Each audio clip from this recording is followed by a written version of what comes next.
Allô? Allô, oui, bonjour, Laurent Voiturin. Je me suis inscrit sur la plateforme du rectorat dédiée aux contractuels en tant que professeur de mathématiques. Et il se trouve que la plateforme indiquait que j'allais recevoir un code. Alors, je me suis d'abord dit que j'allais le recevoir par mail, mais ne recevant rien, je me suis dit que finalement ce serait par courrier.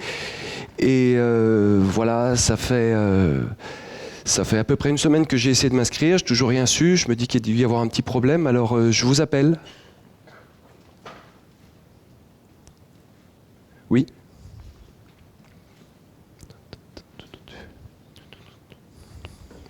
Petite musique. Allô, oui.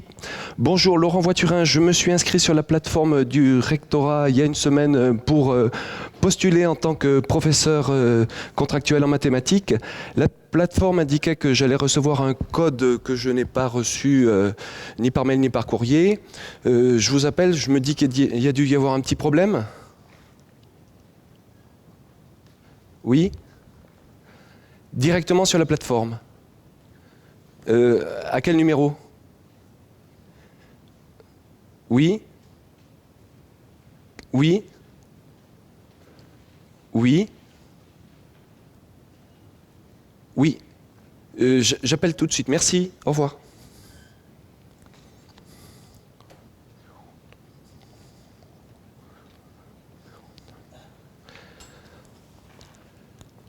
Allô, oui, bonjour. Je me suis inscrit sur la plateforme Didakae il y a un peu plus d'une semaine. La plateforme indiquait que j'allais recevoir un code que je n'ai pas reçu, ni par mail, ni par courrier.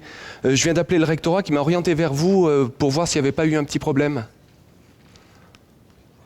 C'était il y a une semaine. Vendredi 30, oui. Oui, oui. Ah.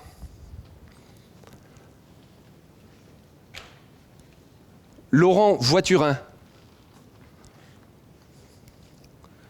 Courgette 24. C'est majuscule, la courgette.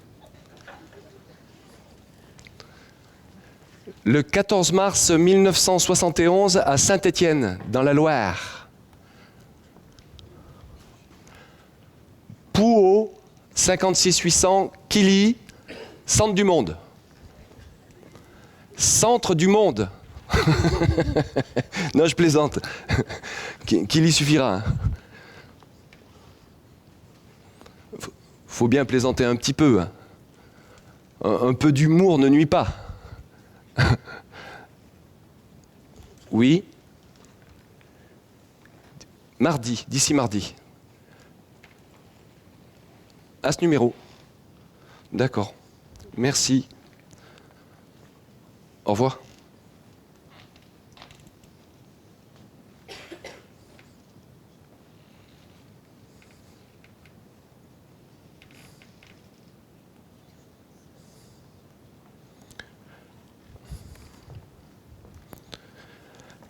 Allô, oui, bonjour, Laurent Voiturin. Je me suis inscrit sur la plateforme Didakae pour postuler en tant que professeur contractuel en mathématiques.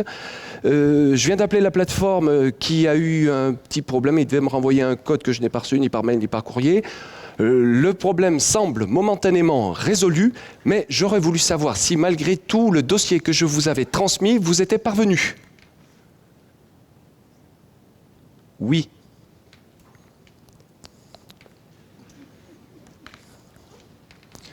Petite musique. Allô, oui, bonjour, Laurent Voiturin, je me suis inscrit sur la plateforme Didakae qui manifestement a eu un petit problème. Le problème est momentanément résolu, mais j'aurais voulu savoir si malgré tout, mon dossier de candidature en tant que contractuel en mathématiques vous était parvenu. Laurent Voiturin, Morbihan. Secteur de Pleuhermel. Oui. Oui. Ah. Professeur de sciences physiques. Ah non, non, non, mais j'avais fait une demande pour faire ça aussi. Hein. Mais il n'y a pas de problème. En lycée. Ah ben, Oui, ben c'est à 30 km, c'est très bien. Et un complément en collège. Ah ben là, c'est juste à côté. C'est parfait. Non, non, c'est parfait. Ah ben, non, lundi, j'ai déjà un engagement, mais mardi, je peux. Oui? Par mail. Par courrier, ok. Donc, mardi, professeur de sciences physiques. D'accord. Merci. Au revoir.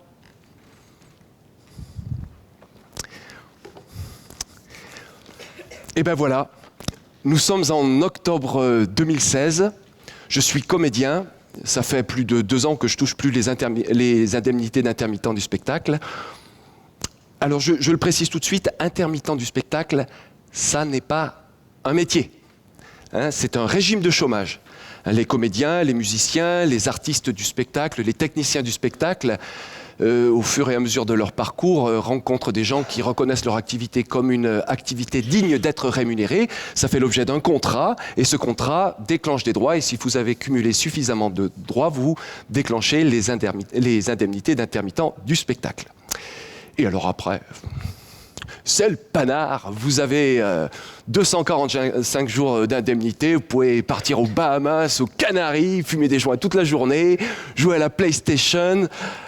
Non, je déconne, c'est pas vrai du tout. Vous continuez à travailler comme une mule en espérant de croiser suffisamment de personnes qui reconnaissent votre activité comme une activité digne d'être rémunérée, de façon à de nouveau déclencher des droits.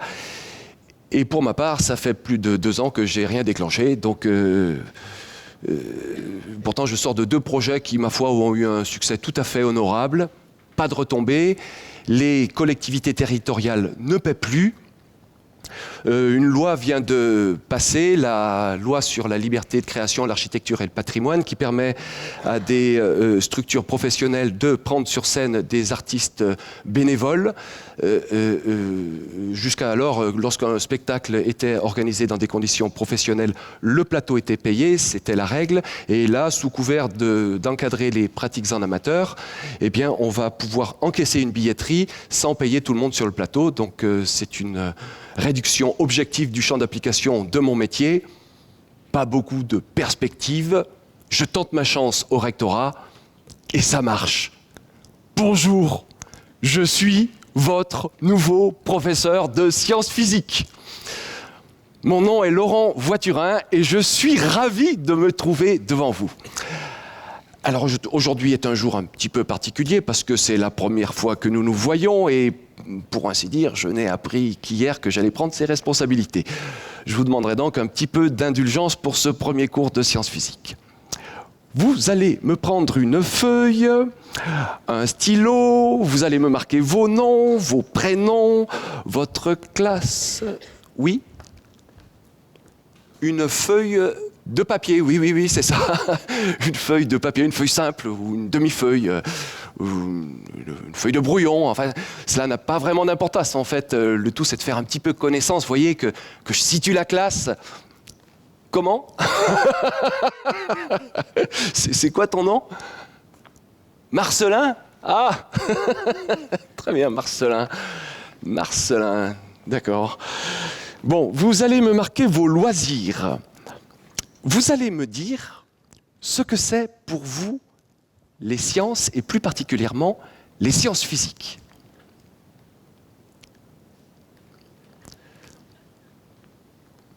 Pardon ? C'est chiant. Mais oui, marquez si vous aimez ou si vous aimez pas.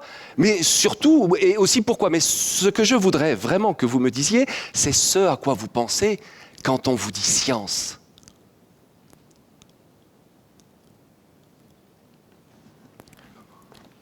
Bon, il n'y a pas une formation là ?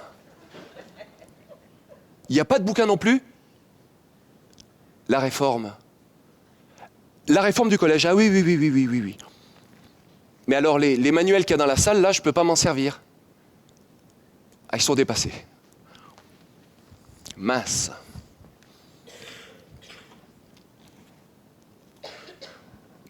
Tes cours du début de l'année, ah bah oui, ça je veux bien, oui. Je m'appuierai dessus pour faire les miens. Merci. Alors, la science est une discipline extraordinaire. Elle permet de mettre des mots sur des phénomènes de ce monde. Mais Marcelin, qu'est-ce que tu fais? Enlève tes pieds de la table.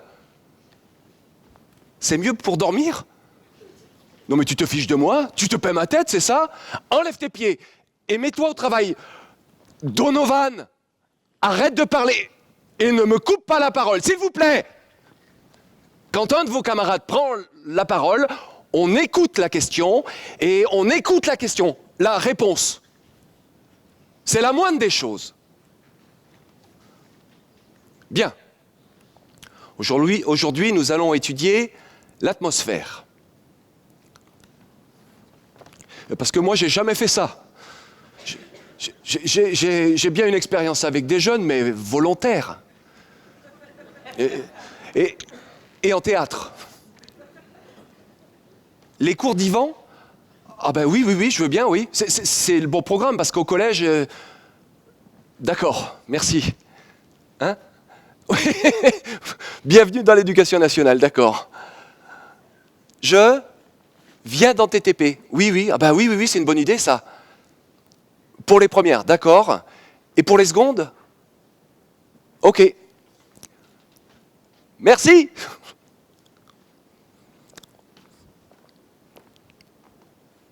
Marcelin, qu'est-ce que tu fais? Ben, tu sors tes affaires et tu te mets au travail. Donovan, tu sors tes affaires et tu te mets au travail aussi. Mais que tu n'aies pas envie n'est pas la question. Arrête de parler. D'ailleurs, tu ne parles pas, tu cries, tu t'en rends compte? T'as fait tes devoirs? Ton travail? Mais qu'est-ce que t'attends? Que je le fasse à ta place? Mais c'est pas un vent, c'est la moindre des choses. S'il vous plaît, Tim, assieds-toi. Oh, et arrête de parler comme un bébé comme ça, c'est ridicule. Donovan, quand on a fait une faute, on fait amende honorable, tu comprends? On obtempère, on recule. Et si tu n'as pas fait tes devoirs, eh bien tu rattrapes le temps perdu. Et je m'en fiche, tu sors tes affaires, tu te mets au travail. Allez, dépêche-toi, s'il vous plaît. Marcelin, assieds-toi. Floraline aussi. Comment? Mais ce n'est pas une raison. Quand on vient au collège, on amène ses affaires. Je t'empêche de travailler? Mais pas du tout. Je te demande d'être correct vis-à-vis de tes camarades. Ça les dérange. Et ça me dérange moi. En tout cas, ça dérange le cours. Bien. Aujourd'hui, nous allons étudier la loi des tensions dans les circuits en série. Putain, mais il y en a des lourds.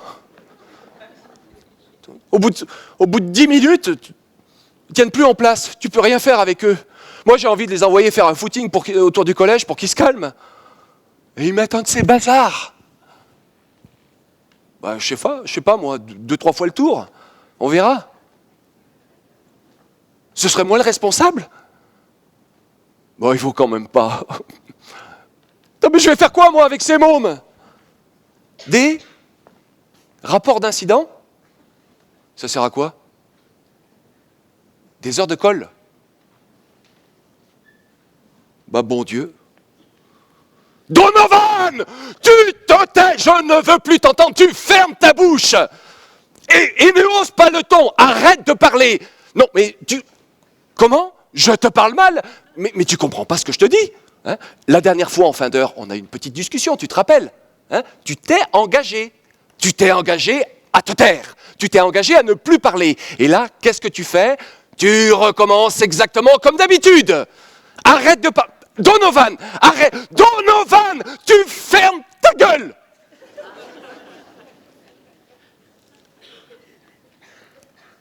Qu'est-ce qu'il y a, Marcelin? Marcelin, les bons ouvriers amènent leur matériel en cours. Bon, Abigail, tu peux arrêter de chanter, on est en cours de sciences physiques ici. Bon, Floraline, je me passe de tes commentaires. Tu es là pour faire des sciences physiques, c'est une discipline extraordinaire. Une discipline. comme l'histoire géo ou les SVT. Ah, tu préfères le français? Oui, ben là, t'es là pour faire des sciences physiques. Bon, écoute, Floraline, on va interrompre cette petite discussion qui devient absurde. Absurde, qui n'a pas de sens, qui ne veut rien dire. Floraline, tu dégages. Ah, comment vous me parlez? Vous n'avez pas le droit de me parler comme ça. Je suis pas votre chien. Vous n'avez pas de respect. Comment vous me parlez?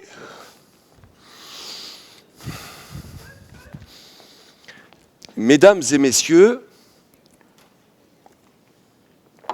voici à quelque chose près comment je me suis retrouvé avec un pudding parfumé envoyé tout droit du rectorat, assis au fond de ma classe, le premier mois d'exercice du noble métier de professeur de sciences physiques.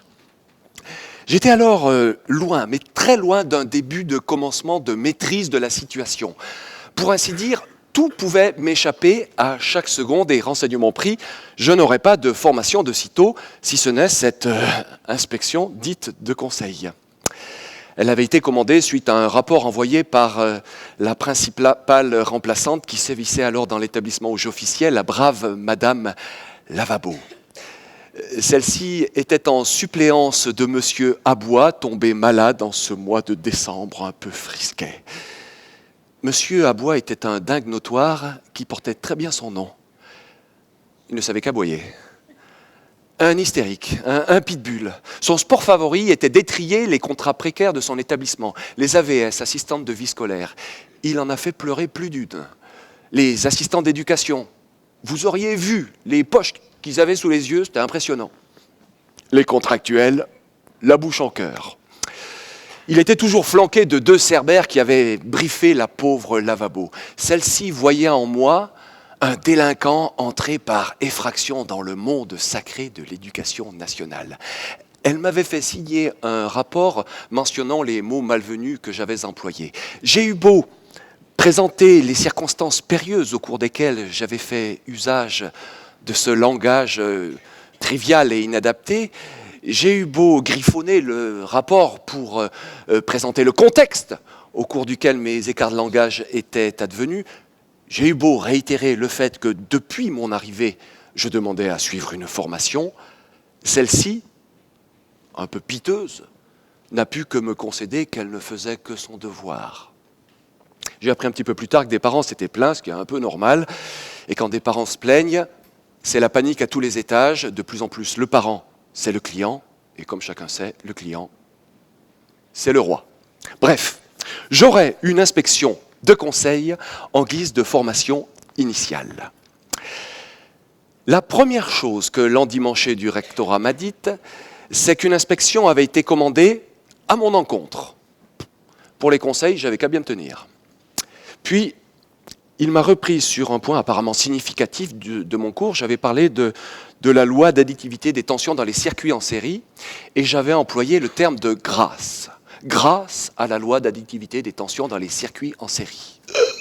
Sacrilège, blasphème, ou plutôt non, le contraire d'ailleurs. Grâce renvoyait, voyez-vous, à une transcendance. Et cela était malvenu dans un cours de sciences, qui plus est dans un établissement public. Bigre, me suis-je immédiatement et intérieurement exclamé. Puis il m'a repris sur à peu près tout à la mitrailleuse lourde. Rien n'allait dans mon cours et c'était bien de ma faute. Un grand moment de pédagogie cosmique. Il m'a conseillé d'inscrire mes cours dans une démarche interdisciplinaire et spiralaire. Il m'a bassiné pendant des heures, enfin pendant 1 heure, avec des considérations absconses, me renvoyant au socle de connaissances, de compétences et de culture. J'y reviendrai un petit peu plus tard. Il m'a reproché de ne pas me remettre en cause et de préférer incriminer l'institution dans son accompagnement des contractuels. Là, je m'arrête 1 seconde. Depuis mon arrivée, je demande aux professeurs que j'ai rencontrés, à ma hiérarchie, le proviseur et la principale que j'avais, de suivre une formation. Non seulement d'une certaine manière, je reconnais que je ne suis pas à la hauteur, mais en plus, d'une façon explicite, je manifeste ma volonté d'y remédier. Et lui, il me reproche de contourner, de de rechigner à penser l'enseignement avec d'autres représentations, de m'en prendre à l'institution dans son accompagnement des contractuels. Il y a quelque chose de tordu dans cette façon de falsifier ce qui est, dans cette façon de nier la capacité de l'autre à comprendre l'évidence. C'est bien l'institution qui m'envoie là, sans formation, sans préparation, sans conseil. C'est bien elle qui est responsable de cette situation. J'en suis conscient comme je suis conscient de mes limites. Il y a quelque chose de tordu dans cette façon de diriger son personnel, dans cette façon de faire, il y a même quelque chose de pervers, voyez-vous, dans cette façon de faire du management. Franchement, dans un établissement public, je m'attendais à autre chose. Moi, j'étais resté sur l'école de mon adolescence.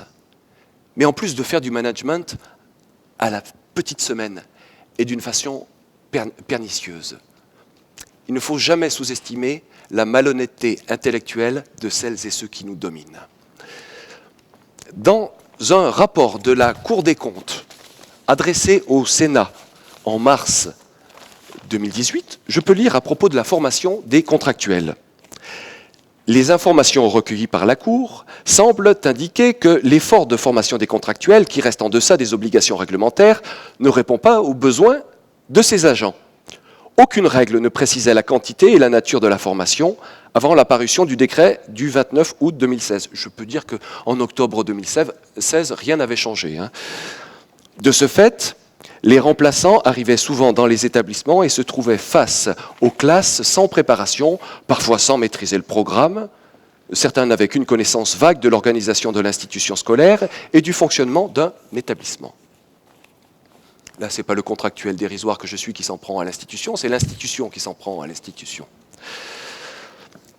Alors ce rapport de la Cour des comptes est très intéressant. Il s'intitule « Le recours croissant au personnel contractuel, un enjeu désormais significatif pour l'éducation nationale ». Et il est adressé à la Commission des finances par la Cour des comptes en mars 2018. Il fait un petit rappel sur le principe d'emploi des enseignants. C'est le fonctionnariat, c'est-à-dire qu'après un concours, les enseignants deviennent fonctionnaires. Ça, c'est la règle. Et d'une façon exceptionnelle, pour faire la pointe, on va chercher des contractuels. Ça, c'est la loi Le Pors, Anicet-Le Pors, du 13 juillet 1983. Anicet-Le Pors, ministre communiste de François Mitterrand, comme chacun sait. Alors, qu'en est-il aujourd'hui ? Eh bien, dans le premier degré, on est passé entre 2008 et 2016 de 300 contractuels employés à 2500. Rentrée 2008, 300 contractuels, 2500 à la rentrée 2016. Dans le second degré, la pratique est beaucoup plus ancienne, puisque entre 2008 et 2016, on va passer de 16 000 et quelques à plus de 31 624. Voilà, ça doit être 31 624. 7,33% du personnel, des enseignants, je suis resté aux enseignants dans cette conférence gesticulée, 7,33% des enseignants sont aujourd'hui contractuels. Et la Cour des comptes finit par conclure, en parlant des contractuels, ils n'assurent plus uniquement la régulation d'un déséquilibre temporaire entre les besoins en enseignement des établissements et la disponibilité des enseignants titulaires. Il facilite l'organisation de la rentrée scolaire en occupant des postes d'enseignants non pourvus par la procédure normale de recrutement et assure l'essentiel des remplacements en cours d'année. Désormais plus nombreux et ayant vocation à être pérennisés, ces agents ne peuvent plus être considérés comme des supplétifs dont la gestion serait seconde. Leur présence est devenue indispensable au bon fonctionnement du système éducatif. Alors, qu'est-ce qui se passe dans la maison éducation nationale, dans le système éducatif? La réponse, on l'a assez vite quand on cherche. C'est dans le plan Action publique 2022, c'est le programme de Macron pour la fonction publique. Il est articulé autour de 3 axes. Le premier, c'est simplification et numérisation. Le deuxième, c'est reconsidération du contrat qui lie les enseignants à l'État. Et le troisième, c'est économie, moins de 3% du PIB, etc., etc. Voilà. Ces 3 directions, c'est les mêmes qui sont appliquées depuis les années 80. Rien de nouveau sous le soleil. De plus en plus couvert. Alors, je vais chercher un petit peu. Qu'est-ce que c'est, cette histoire de simplification, de numérisation ?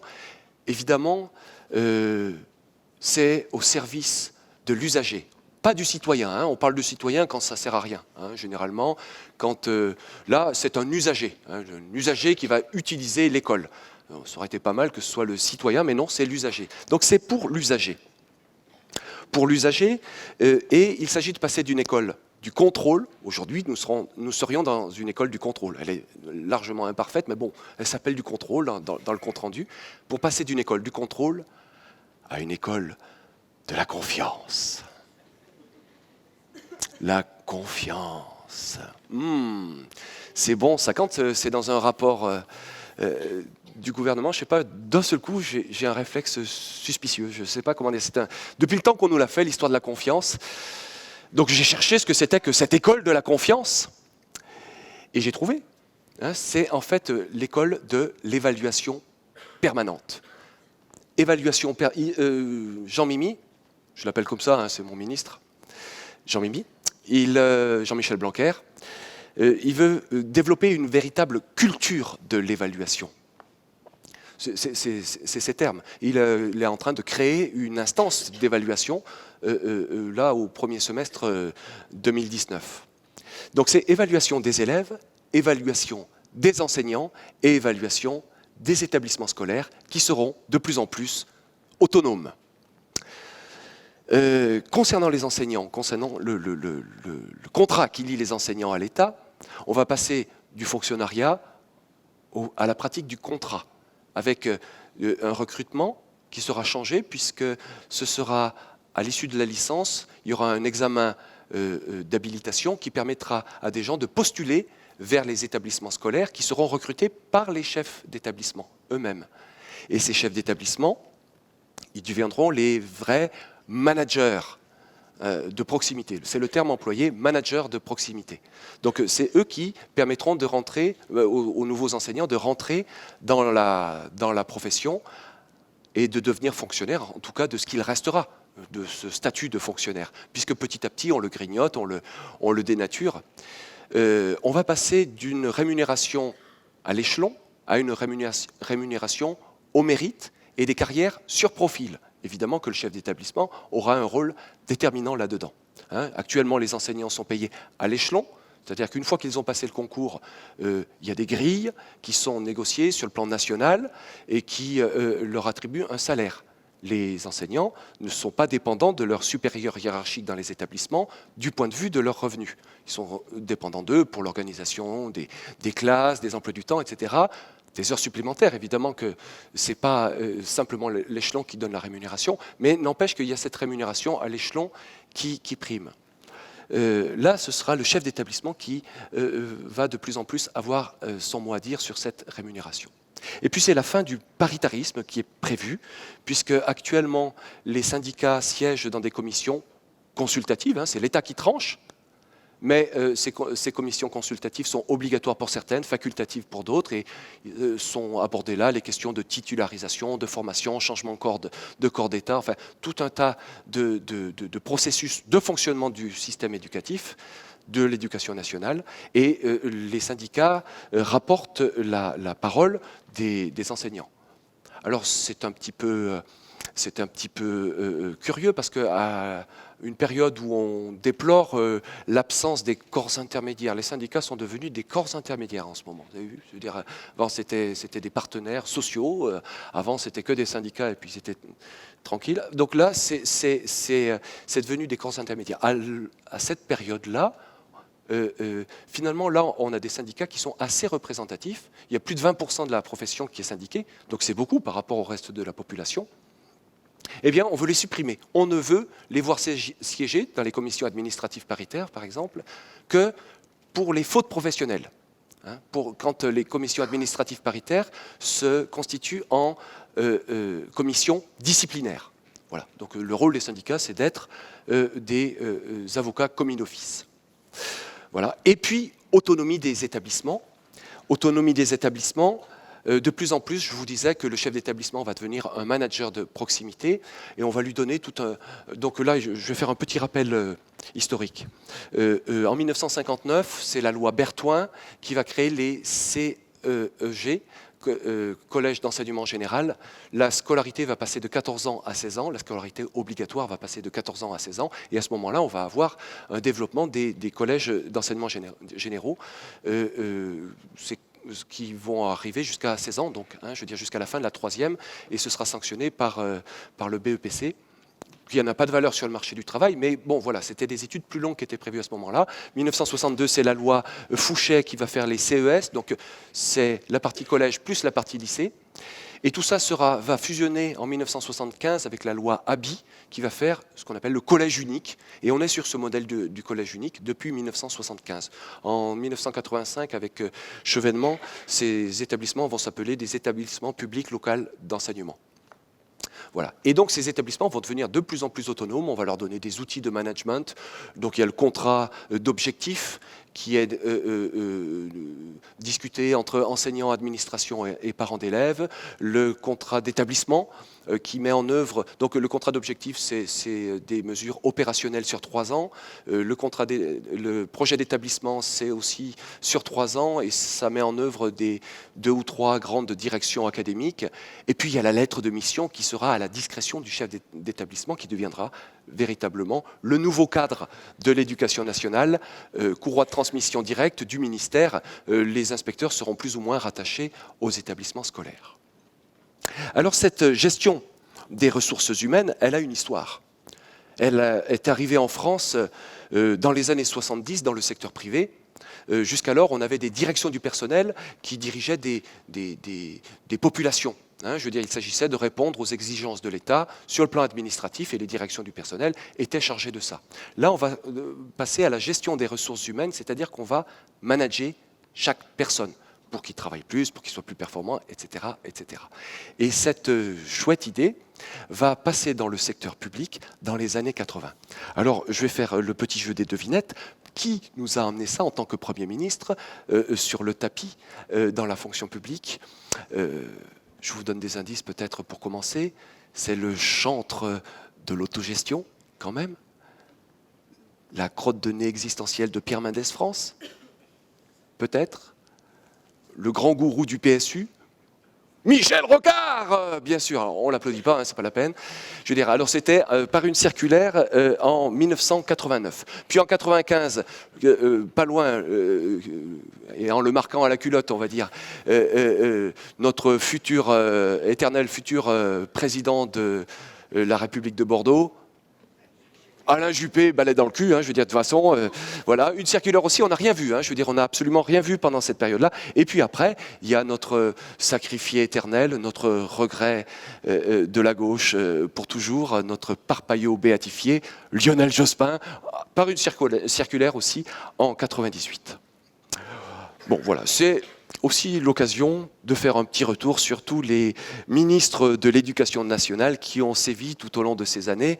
Donc là, en ce moment, on a Jean-Mimi, comme je vous ai dit tout à l'heure, mais juste avant, il y avait Najat, l'Immaculée, l'Intouchable, la Parfaite, Najat Vallaud-Belkacem.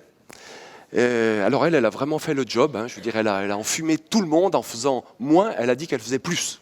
Je veux dire, le nombre d'heures dans les collèges a diminué d'1h30 en moyenne, entre 6e, 5e, 4e, 3e. Le nombre d'heures dans les collèges a diminué d'1h30. Mais elle a dit qu'elle faisait de l'aide personnalisée. Alors l'aide personnalisée, c'est quand même quelque chose. C'est un enseignant, il est devant sa classe, 28 mômes, 28, 30, 25, enfin bon, voilà. Il est devant ses mômes, il fait son cours, et puis le jour suivant, hop, il est devant sa classe de nouveau. Ils sont toujours le même nombre, et là, il fait de l'aide personnalisée. Donc il va s'occuper effectivement de chaque élève, avec assiduité, il va les guider.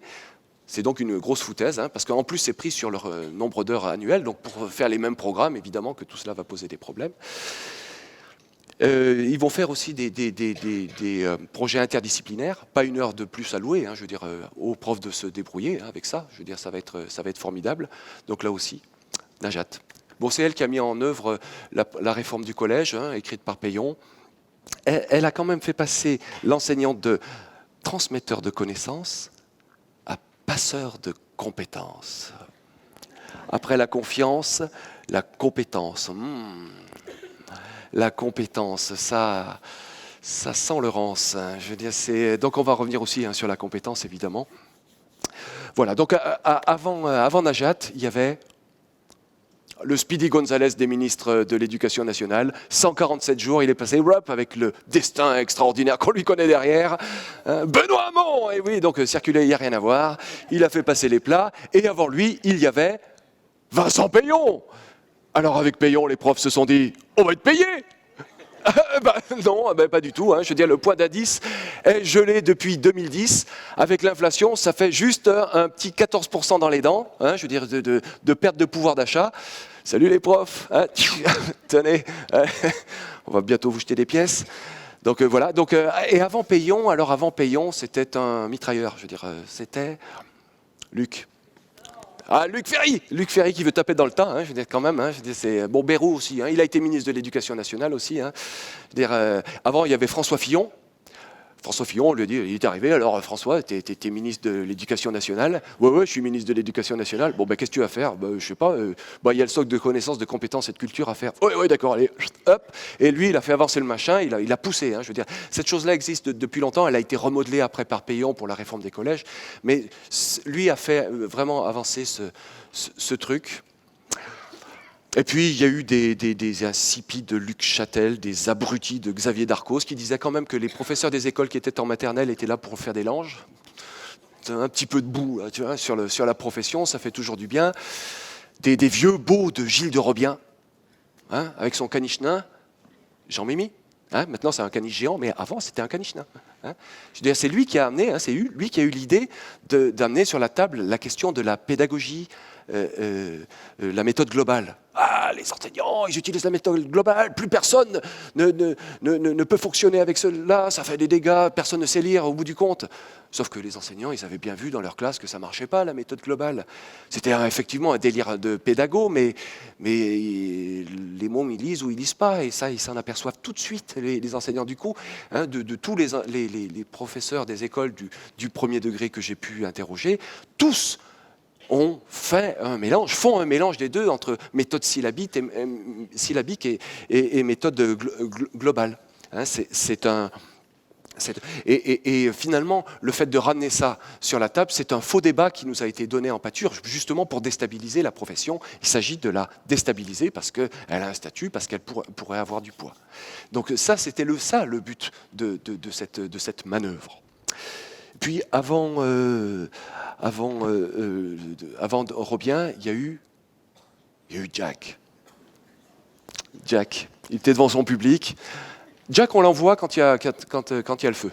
Je veux dire, il l'a fait 2 fois avec Jospin. La première fois, Jospin ministre de l'Éducation nationale, et la deuxième fois, c'était Jospin Premier ministre. Et là, il est arrivé. Alors, il arrive, il y a le feu. Enfin, il y a le feu parce qu'avant, c'était le chasseur de mammouth. Enfin, je veux dire, le Claude Allègre. Je veux dire, the Claude Allègre. Celui-ci, je veux dire, après lui, plus personne n'a eu d'estime pour les enseignants. Je veux dire, il disait, Claude. Je l'appelle Claude. Claude, il disait que les enseignants confondaient service public et commodité corporatiste. C'est tout juste, il ne gueulait pas les profs aux chiottes, quoi. Je veux dire, donc, je veux dire, alors lui, il a décrédibilisé tout le monde sauvagement. Il a suscité un tel mécontentement qu'on a envoyé Jack. Et Jack, il a éteint le feu, il a laissé brûler, il a fait passer aussi quelques réformes, mais moins vite. Il était plus habile. Voilà. Et puis il avait fait pareil avec Jospin sur avec sa loi de refondation de l'école, et puis surtout sa loi sur l'université en dans les années 90. Et puis il y a eu qui encore avant? Il y a eu des René Monory, des François Bayrou, la claque. Donc François Bayrou, il avait l'estime de la profession, il est resté longtemps. Je veux dire, on se disait, certains enseignants avaient des illusions sur François Bayrou. Et il a fait passer. C'est lui quand même qui a mis des directions des ressources humaines à la tête des rectorats. Vous voyez, on pousse toujours vers cette organisation entrepreneuriale de l'école, avec tous ces ministres, tous les ministres qu'on a eus. Il y a eu donc Lionel Jospin, la loi de refondation, c'est lui qui va introduire le livret de compétences dans le premier degré. Et puis l'évaluation permanente, l'élève au centre, il était tellement au centre qu'au bout d'un moment, on ne savait même plus au centre de quoi. Hein, je veux dire, c'était au centre des enseignements quand même, et ça, les enseignements, on les a un petit peu perdus de vue. Et puis René Monory, j'ai dit, Jean-Pierre Chevènement, 20% d'une classe d'âge au bac. Moi, quand j'étais môme, il y avait plein de copains qui ne sont pas allés au bac et qui s'en sont très bien sortis. Ils sont devenus compagnons, ils sont devenus... Bon, enfin, je veux dire, ils ont fait un parcours sans le bac et c'était 80%, tout le monde pareil, tout le monde avec le bac. Ça ne sert à rien, mais tout le monde y est allé. Donc, c'était en 85. Et puis Alain Savary, qui était le premier de Mitterrand. Bien, je vais boire un coup. Je parle, hein, vous dites rien alors. Je voudrais vous parler maintenant d'une expérience que j'ai personnellement vécue, il y a de cela quelques années déjà, mais dont la tonalité résonne en moi encore aujourd'hui avec la même justesse qu'au moment où les faits se sont produits. C'était bien avant que je devienne contractuel de l'éducation nationale. Ce matin-là, je suis descendu dans le sous-sol de mon immeuble, j'ai ouvert ma boîte aux lettres et, surprise, il n'y avait rien dedans.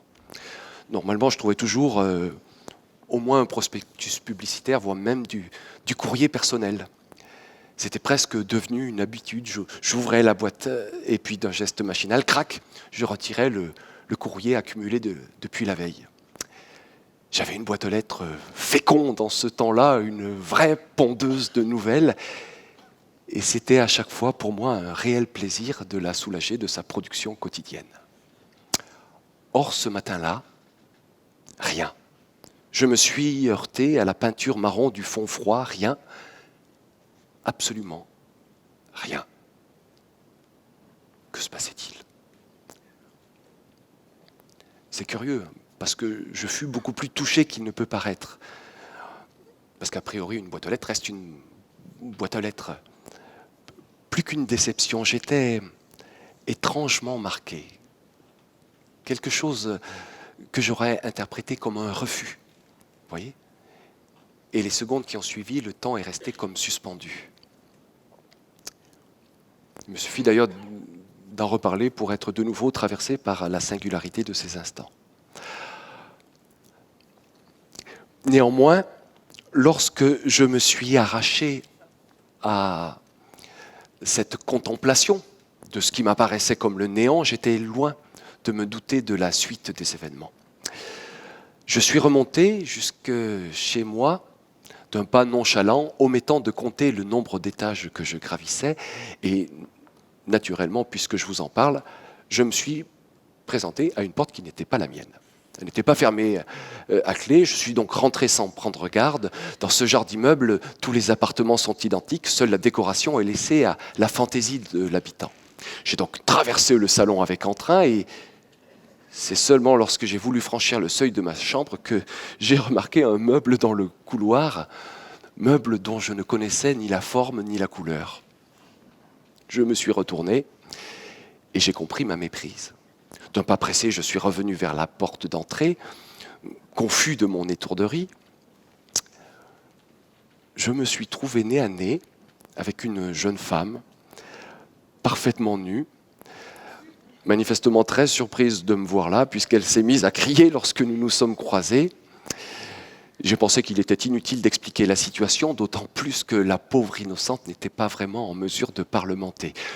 Je me suis contenté d'un « salut » expéditif et je suis retourné dans l'escalier, tout troublé de cette rencontre matinale, ma foi, tout à fait agréable.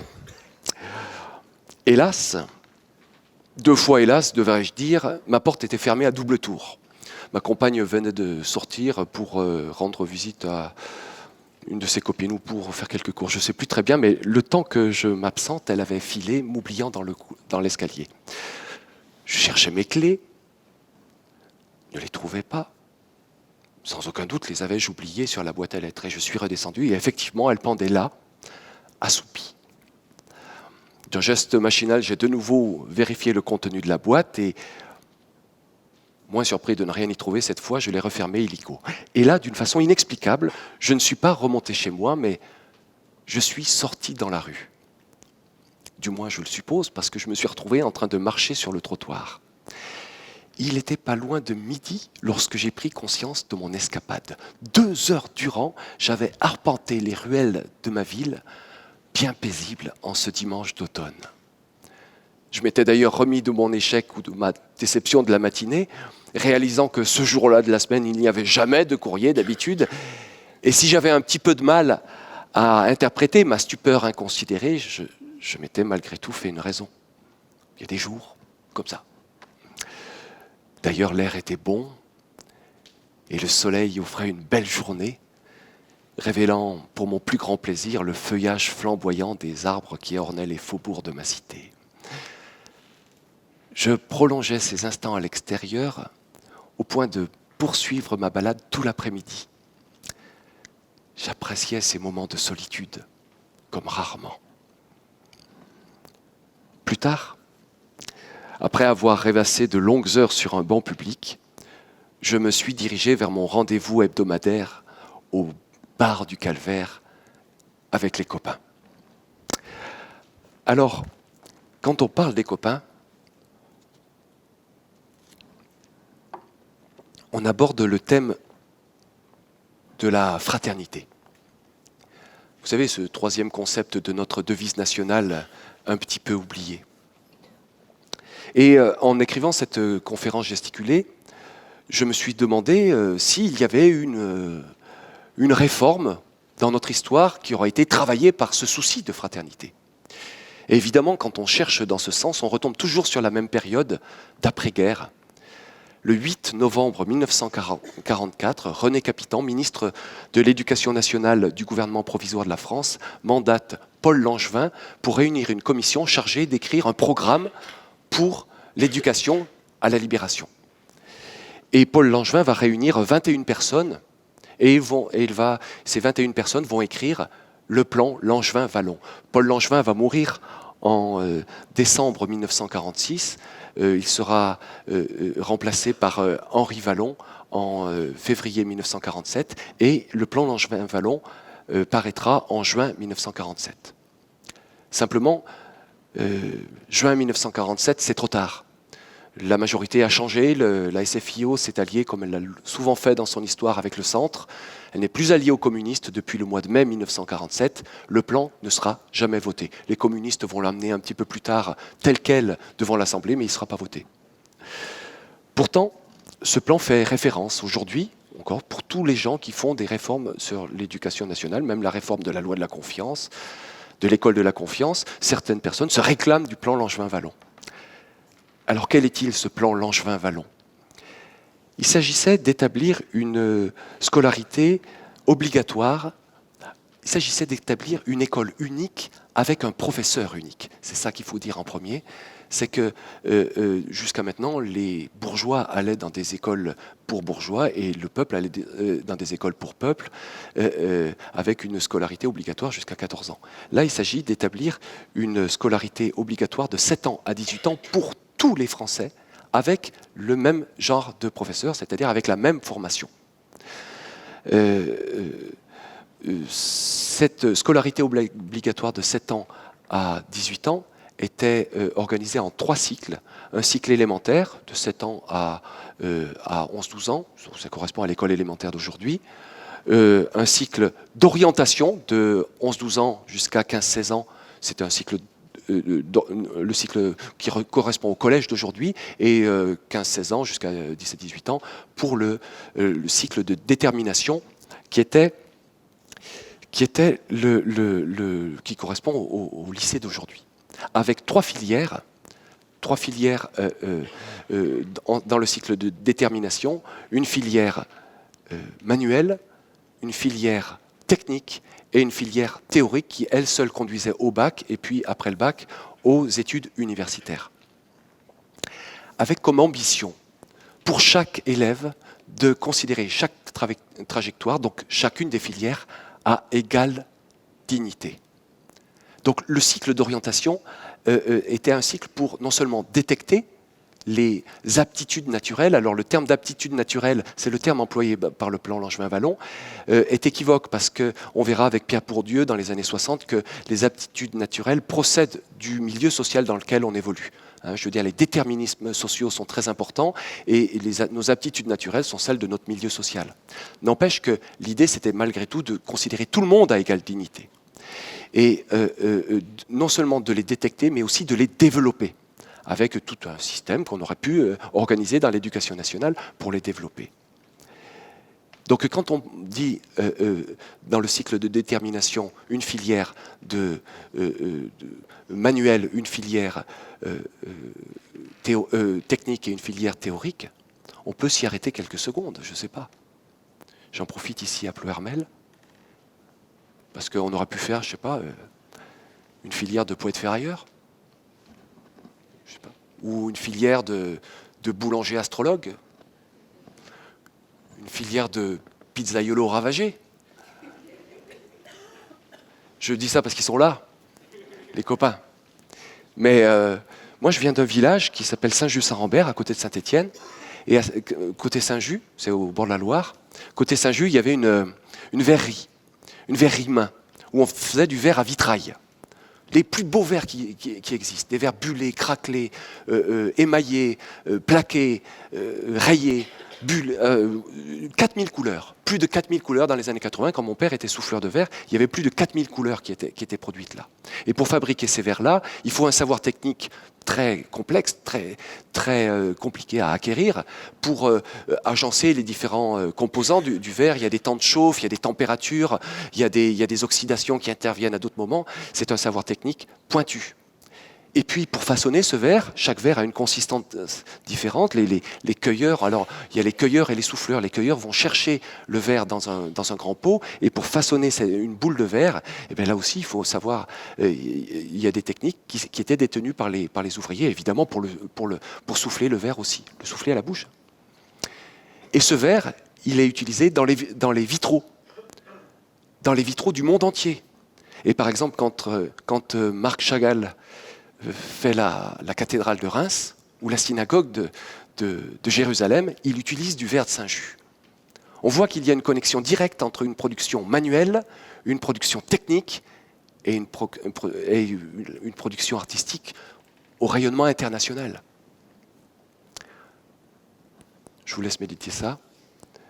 Et de la même manière, dans la sidérurgie, les métiers étaient organisés autour du travail du mouleur. Le mouleur choisissait ses équipements, ses matériaux, ses outils, les personnels avec qui il devait travailler. C'est lui qui contrôlait la qualité des aciers, les sables, etc.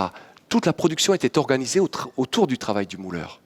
Et tout le travail du management a été d'éclater cette fonction parce qu'elle nuisait à son pouvoir, à sa domination sur le personnel. Évidemment, on ne fait pas la même société si on considère à égale dignité les filières manuelles, les filières techniques et les filières théoriques. Le plan Langevin-Wallon avait cette ambition-là.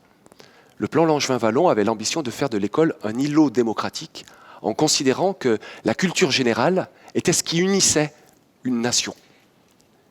Et il y avait deux axes de démocratisation, un axe d'égal accès aux filières. C'est un axe qui est toujours plus ou moins gardé d'une façon plus ou moins velléitaire par les nouvelles réformes. Je veux dire, chacun doit pouvoir avoir accès aux filières. On a tous entendu parler d'un gars de banlieue qui a réussi à faire Normal Sup. Mais bon, égal accès aux filières, mais également égal dignité, surtout reconnaissance des cultures illégitimes. La culture de la main, la culture technique notamment. C'était ça le but. Et on opposait cet îlot démocratique à la formation professionnelle qui, elle, au contraire, va mettre les gens en concurrence. Le plan Langevin-Wallon était travaillé par la question de la fraternité, c'est-à-dire de tisser des liens, de mettre des conditions de relation entre les gens fraternelles. Bref. Donc je vous disais donc que je me dirigeais dans l'obscurité naissante du soir vers mon rendez-vous hebdomadaire au bar du Calvaire avec les copains. Et mon poing se serrait dans la poche. Donc je fus attendu là-bas, je veux dire mal attendu. J'avais des copains que je connaissais parfois depuis longtemps, je les appréciais, je les estimais parfois. Mais je craignais plus que tout ces moments où, sans que je sache pourquoi, leurs humeurs divergeaient et me revenaient par bourrasque en pleine figure. Rien alors chez moi n'avait grâce à leurs yeux. J'étais toujours trop quelque chose. Trop bavard, trop dissipé, trop exigeant, trop volontaire, trop lunaire, trop frivole, trop rêveur, trop intellectuel, trop cérébral, trop artiste, trop, toujours trop. Et depuis le temps que ça durait et que j'aurais voulu m'y habituer, cela me blessait toujours autant. Une fois, je me souviens, il y en a un qui m'avait dit « C'est bien ce que tu dis, et puis c'est pas bien, et puis c'est bien, et puis c'est pas bien, et puis c'est bien, et puis c'est pas bien, et puis finalement c'est pas bien. » Ou un truc comme ça. Je sais pas ce qu'il voulait me dire, ce con, mais... Il voulait m'aider. Mais moi, ce que j'ai compris, c'est qu'à intervalles réguliers, je devenais la cible des jours sans importance. À croire que l'idiotie était ma spécialité. J'étais un imbécile, vous voyez. Et contrairement à l'adage, j'étais un imbécile malheureux. Alors j'avais une technique imparable. Je devenais transparent. Je disparaissais le temps qu'ils oublient mon existence. Au début, je me disais que je faisais ça par lâcheté, mais je voyais bien que mon sourire forcé n'y changeait rien et que plus j'en disais et plus je m'enfonçais, du moins m'enfonçait-on. Alors autant disparaître, le temps que les mouches changent d'âne et qu'un autre se retrouve à ma place.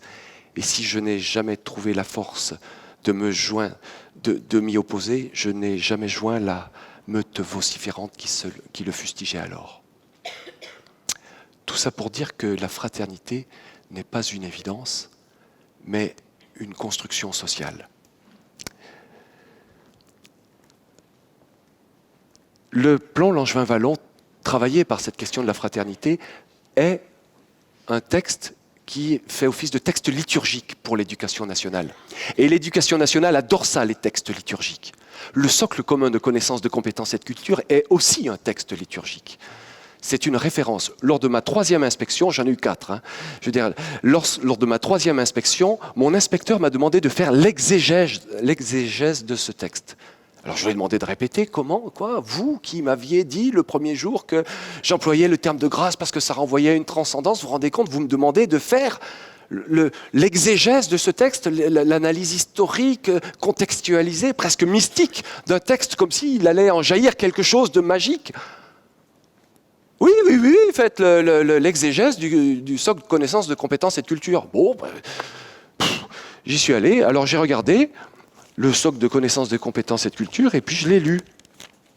Je vais vous en lire un extrait, attention. Le socle de connaissances, le socle commun doit être équilibré dans ses contenus et ses démarches. Il ouvre à la connaissance, forme le jugement et l'esprit critique à partir d'éléments ordonnés de connaissances rationnelles du monde. Il fournit une éducation générale ouverte et commune à tous et fondée sur des valeurs qui permettent de vivre dans une société tolérante, de liberté. Il favorise un développement de la personne en interaction avec le monde qui l'entoure. Il développe les capacités de compréhension et de création, les capacités d'imagination et d'action. Il accompagne et favorise le développement physique, cognitif et sensible des élèves en respectant leur intégrité. Mais c'est pas beau ça ? On dirait une pub du Crédit Agricole, quoi. Et puis, sur les élèves. L'élève parle, communique, argumente à l'oral de façon claire et organisée. Il adapte son niveau de langue et son discours à la situation. Il écoute et prend en compte ses interlocuteurs. Il adapte sa lecture et la module en fonction de la nature et de la difficulté du texte. Pour construire ou vérifier le sens de ce qu'il lit, il combine avec pertinence et de façon critique les informations explicites et implicites issues de sa lecture. Mais de quel môme il parle là ? Calmez-vous, calmez-vous. Non, mais on ne va pas applaudir le socle. Moi, j'en ai pas des comme ça, moi. Hein, je veux dire, bon, ou presque pas. Au trimestre dernier, fin 2018, dans un des collèges où je suis, ma grande Émilie, qui réagit. Enfin, en quatrième, il y a un gros programme d'électricité. On parle des circuits en série, circuits en dérivation, les tensions, les intensités, les résistances et tout ça. S'embrouillait dans la tête de ma grande Émilie. C'était horrible. Alors je leur dis, mais écoutez, il faudrait qu'on finisse le programme pour que vous puissiez en tirer un petit peu quelque chose. Et elle s'est levée et elle a dit « Mais moi, j'en ai marre de faire l'électricité. Moi, je veux faire pâtissière. » Et à côté, sa copine « Et moi, je veux faire coiffeuse. » Et c'était vrai, c'était tellement vrai. Cet élève idéal, cet élève pour pédago, c'est ça. Moi, je le sais, j'en suis un. C'est pas vraiment les élèves qu'on a. C'est pas vraiment les élèves qu'on a. Alors, j'étais prêt à jeter ce socle de connaissances, de compétences et de culture aux orties de l'oubli. Et puis j'ai quand même cherché, j'ai fini par trouver quelque chose. Dans le socle commun de connaissances, de compétences et de culture, la connaissance n'est pas définie. Ça aurait été pas mal, hein, que l'éducation nationale définisse ce que c'est qu'une connaissance. La culture non plus. Là, quand je dis, hein, c'est pas, hein, c'est entre la culture, c'est entre Lady Gaga et l'art contemporain. Je veux dire, ça doit être ça. Par contre, compétence est définie. Les compétences, c'est l'aptitude à mobiliser ses ressources, connaissances, capacités, attitudes, pour accomplir une tâche ou faire face à une situation complexe ou inédite. Donc les connaissances, c'est décliné après en savoir, savoir-faire, savoir-être. Et là, on y est. Les savoir-être. Il n'y a pas de cours de savoir-être. Hein. Vous pouvez chercher. Hein. Je veux dire, c'est constat, injonction, félicitations parfois, injonction, sanction. Hein. Je veux dire, c'est à peu près ça. Hein. Je veux dire, vous avez fait le tour du travail des savoirs.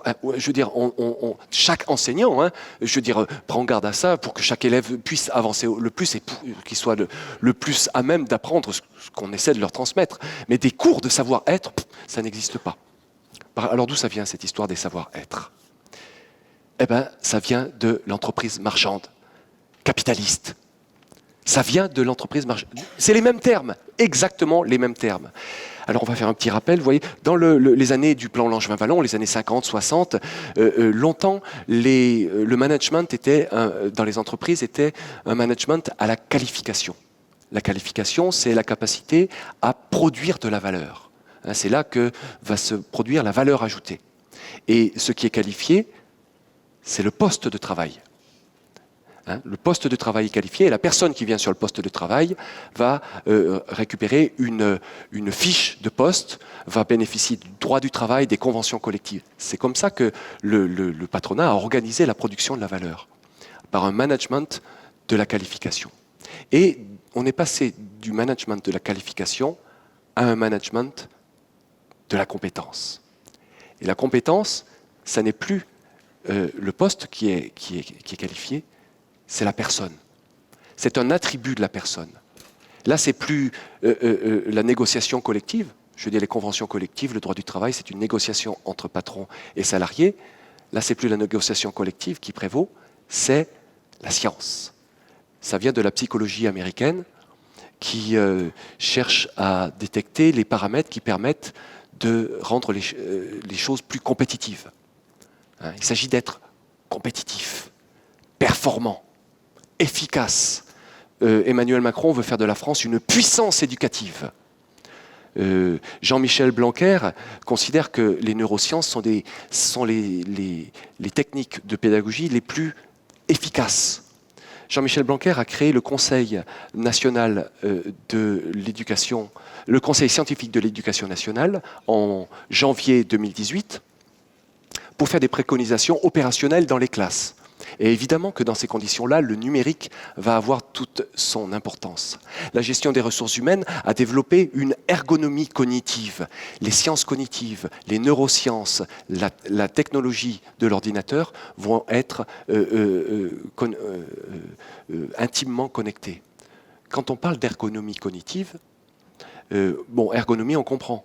Hein, la voiture est ergonomique, le volant, le levier de vitesse, les pédales, tout ça est à portée de main et de pied. Je veux dire, tout est à notre ergonomie cognitive, c'est le cerveau qui va être adapté à quoi? À la machine, à l'ordinateur, et le savoir qui sera détenu par l'ordinateur va fixer son degré de réflexion. On ne sait plus si c'est l'humain qui doit s'adapter à l'ordinateur ou si c'est l'ordinateur qui doit s'adapter à l'humain. Et il s'agit de nous inscrire dans cette grande course en avant vers les nouvelles technologies. L'intelligence artificielle est en train de supplanter les humains dans plein d'endroits. Je veux dire, par exemple, dans la chirurgie, les robots ont des meilleurs résultats que les médecins. Il y a un plan prévu par la Chine de fabrication de 100 millions de robots. Et le patronat prévoit une réduction de 43% des emplois. D'ici 10 ans, hein, c'est bien, hein, ça, on va le voir. C'est chouette, ça, quand les prévisions, on peut les voir. 43%, vous vous rendez compte, enfin, je veux dire, c'est quasiment la moitié de la population qui va se retrouver sans emploi. Il prévoit la fin de l'emploi, il prévoit l'apocalypse. Et puis, il parle de l'apocalypse, hein. J'ai vu une conférence d'un de ces génies hein, qui parlait de qu'est-ce qu'on fait après l'apocalypse.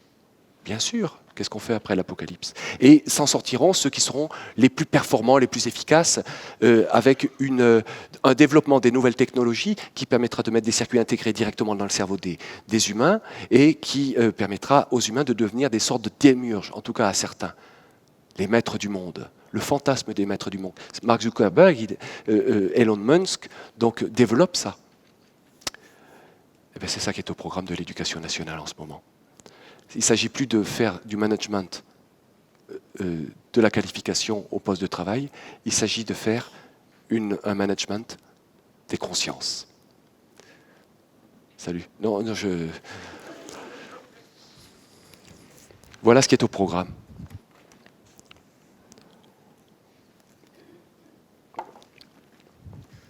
Bref, je franchissais les derniers mètres qui me séparaient du bar du calvaire dans la pénombre de la nuit tombante, lorsque je fus alerté par les gémissements plaintifs d'un petit garçon que dissimulaient les poubelles municipales. Je me suis approché et le petit garçon m'a supplié de ne pas lui arracher les yeux. J'étais un imbécile, vous disais-je tout à l'heure, mais je n'étais certainement pas un arracheur d'œil. Au contraire, j'aurais plutôt eu tendance à être bête au point de tout pardonner à ceux-là même qui me tourmentaient tant avec leurs propos désobligeants. J'essayais donc de le rassurer en le prenant par la main lorsque, juste derrière moi, s'entr'ouvrit une porte dont la vive lumière de l'embrasure m'empêchait de voir ce qu'elle cachait. Une voix, qui sembla s'adresser à moi, m'ordonna d'un ton autoritaire. « C'est à toi maintenant !» J'ai lâché le môme qui, complètement terrorisé, a pris ses jambes à son cou. Et je me suis approché vers la lumière, à vrai dire complètement aveuglé tant par l'éblouissante luminosité que par ma curiosité en ébullition. Moi, me suis-je hasardé vers la lumière, qui décidément était bien trop intense pour que j'aie pu distinguer quoi que ce fût. « Oui, toi, à qui veux-tu que je m'adresse, imbécile ?» Et c'était vrai, une fois encore, je tendais le flanc pour me faire battre. J'ai avancé encore, j'ai poussé la porte. Je ne voyais rien.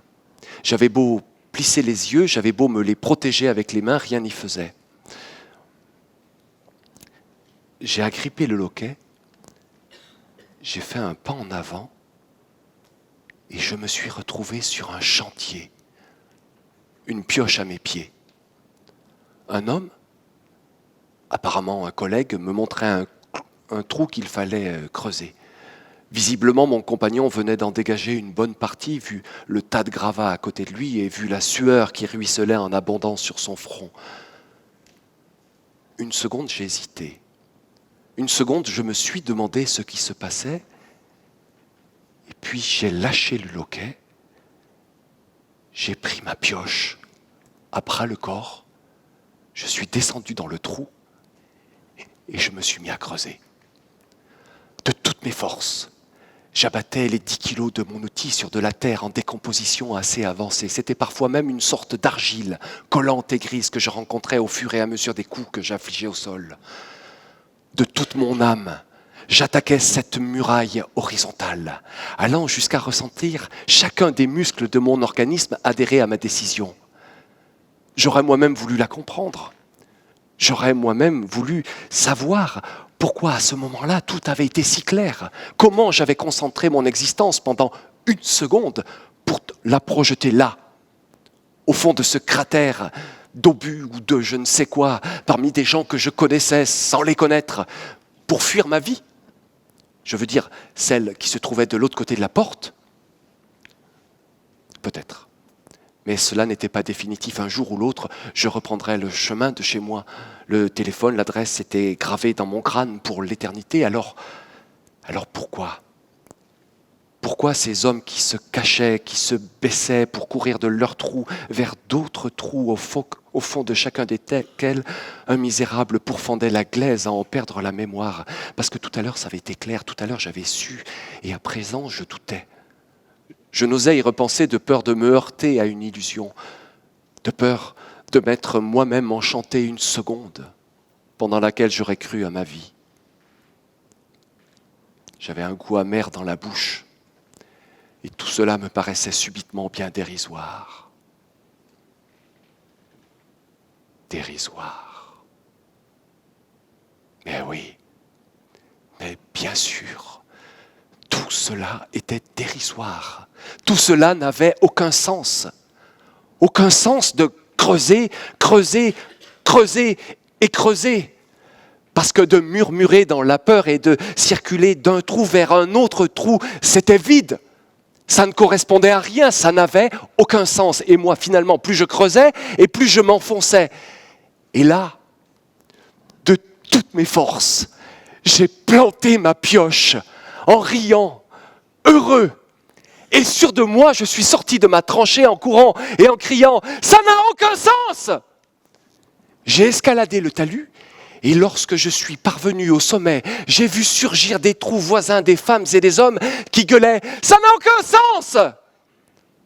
Nous nous sommes précipités les uns vers les autres dans un grand râle de joie et de fête. Et de partout sortaient des hommes et des femmes qui hurlaient « Ça n'a aucun sens !» criant de bonheur en courant se rencontrer dans le grondement irrésistible des rires et des cris. Nous avons allumé de grands feux ce jour-là dans les trous et nous avons fait une grande fête, et la nuit aussi. Et le jour suivant, 10 jours durant sans nous interrompre, nous avons célébré cette seconde d'hésitation, cette grande prise de conscience collective. Nous avons beaucoup discuté ensemble et à tout prix, il fallait comprendre. Et chacun y allait de son histoire, de son expérience. Chacun avait une vie entière à faire partager. Et ces jours-là, personne ne m'a reproché d'être celui que j'étais. Personne ne m'a pris pour un imbécile. Mais là n'est pas le plus important. Nous nous sommes dit qu'il fallait que nous racontions ce qui arrivait. Nous nous sommes dit qu'il fallait que nous racontions comment, en réalisant l'absurdité du monde, nous avions perçu la nécessité vitale d'en décider d'une façon collective et harmonieuse. Dire ces mots qui nous avaient paru justes un instant. Parler, tout simplement. Et c'était bien clair pour tout le monde. Enfin, nous nous sommes embrassés pour la dernière fois et chacun est reparti vers sa terre, vers les siens qui devenaient les nôtres, quelque part. J'ai retrouvé mon appartement, ma vie. Les conséquences de mon absence furent brèves. Quelques mois plus tard, ma fugue invraisemblable était oubliée de mes proches. Il faut dire que j'étais peu loquace à ce propos, sans quoi on m'aurait pris pour un fou. Mais je continue, aujourd'hui, toujours et encore, à raconter cette histoire. Alors, n'oubliez pas, mesdames et messieurs,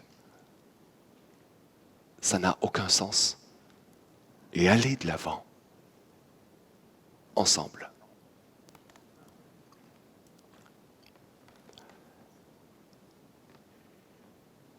Ce texte de la fugue, Je l'ai écrit il y a 21 ans, quand j'ai décidé de devenir comédien, d'en faire mon métier.